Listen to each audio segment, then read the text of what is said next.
السلام علیکم، کیا حال چال ہے سارے مسلمان بھائیوں کو؟ السلام علیکم۔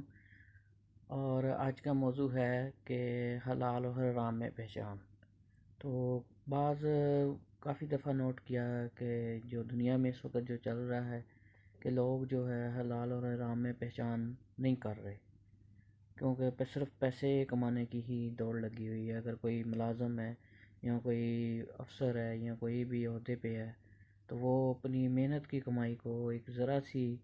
حرام کے جو کام کر کے اور اس کو حلال جو کمائی ہوتی ہے اس کو حرام میں جو ہے وہ بدل دیتا ہے، کیونکہ وہ اس کی ساری محنت کی کمائی ہوتی ہے جو اس نے اپنے بیوی بچوں کو یا اپنے گھر والوں کے لیے لے کے جا رہا ہوتا ہے، اس میں تھوڑی سی بے ایمانی کر کے تو وہ اپنی خواہشات کو پورا کرنے کے لیے کہیں نہ کسی کا گلا کاٹ رہا ہے یا کسی کا جیب کاٹ رہا ہے یا کسی بھی طریقے سے اپنا ضروریات کو پورا کرنے کے لیے غلط استعمال طریقے سے اپنی ضروریات کو پورا کر رہا ہے۔ یہاں تک کہ چھوٹے چھوٹے سیل مین اور بکر اور کسی بھی کمپنی کے جو ہیں اپنا ملازم دھوکہ دے رہے ہیں اپنے مالکوں کو، اور مالک بھی جو ہے وہ بھی جو ان کو دیکھتے ہوئے بھی جو ہے کسی ٹائم نظر انداز کر رہے ہیں۔ ان کی اپنی لالچ ہوتی ہے کہ وہ آگے اگر اس جو ہے ایک نمبر چیز سے دو نمبر بن رہی ہے اس کو جو ہے کیا کہتے ہیں آگے اسی طریقے سے بیچنا چاہ رہے ہیں۔ تو موضوع یہ ہے کہ جو اگر ہم حلال اور حرام میں پہچان نہیں کریں گے یا لوگوں کو نہیں اس چیز سے روکا جائے گا تو معاشرہ جس کی طرف جا رہا ہے اور آنے والی نسلیں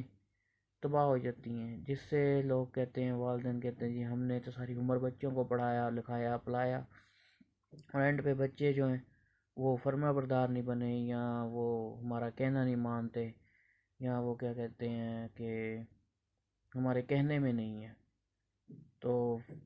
جو بھی ہے وہ اس کا پھر رزلٹ آ رہا ہوتا ہے۔ کیونکہ اگر حلال کا کمائی کھلائی ہو تو بچہ کبھی بھی حرام کی طرف نہیں جاتا، کیونکہ کوشش یہی کرنی چاہیے کہ جتنا ہو سکے اور حلال بچوں کو کھلائیں، چاہے کم کھلائیں، اپنی ضروریات زندگی کی جو ہے وہ خواہشات نہ پوری کریں، ضروریات زندگی کو مد نظر رکھتے ہوئے جو ضرورت کی چیزیں ہیں ان کے لیے محنت کریں، نہ کہ آج مثال ہے کہ کسی کے پاس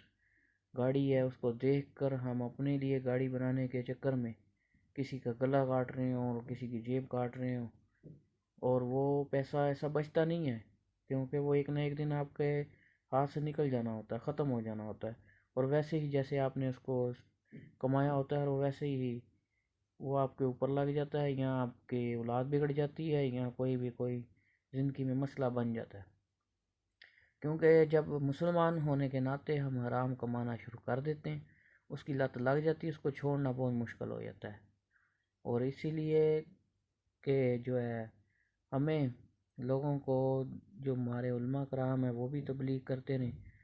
اور کوشش یہ ہے کہ حلال حرام کا فرق رکھیں۔ کئی ینگ جنریشن اس ٹائم پوری دنیا میں دو نمبر طریقے سے پیسہ کما رہے ہیں۔ پہلے کسی کو ڈر نہیں ہوتا تھا کسی کا کہ وہ جو ہے اپنا میرا نقصان کرے گا، یا دوستی یاری میں بھی اب تو کسی پہ اعتبار کیا ہی نہیں جا سکتا، یہاں تک کہ وہ دوست بھی دوست کا گلا کاٹ رہا ہے، اپنے مفاد کے لیے دوستیاں کرتے ہیں لوگ اور استعمال کرتے ہیں۔ اور دوسرا یہ کہ جو بھی ہے اپنا حرام لوگ آج کل لوگ یہ بھی کرتے ہیں، حرام کما لیتے ہیں اس کے بعد صدقہ زکوٰۃ اور فطرانے اور حج اور عمرے زکوٰتیں بانٹتے ہیں۔ کیا وہ سوچا جائے کہ وہ ایسے جائز ہے؟ ہمارا دین اس چیز کی اجازت دیتا ہے؟ نہ وہ ایسی چیزیں جائز ہیں، نہ وہ دین اس چیز کی اجازت دیتا ہے۔ لہٰذا جتنا ہو سکے حلال حرام کی پہچان کریں، اور جو ہے غلط طریقے سے پیسہ کمانا اور دوسروں کو نقصان پہنچا کے پیسہ کمانا اور ان کی ضرورت اور کیا کہتے ہیں مصیبت کے وقت ان سے اپنا فائدہ اٹھانا اور اس سے پیسہ کمانا، یہ سب ناجائز ہے۔ لہٰذا اللہ پاک آپ سب کو حلال اور حرام کا فرق کرنا نصیب کرے۔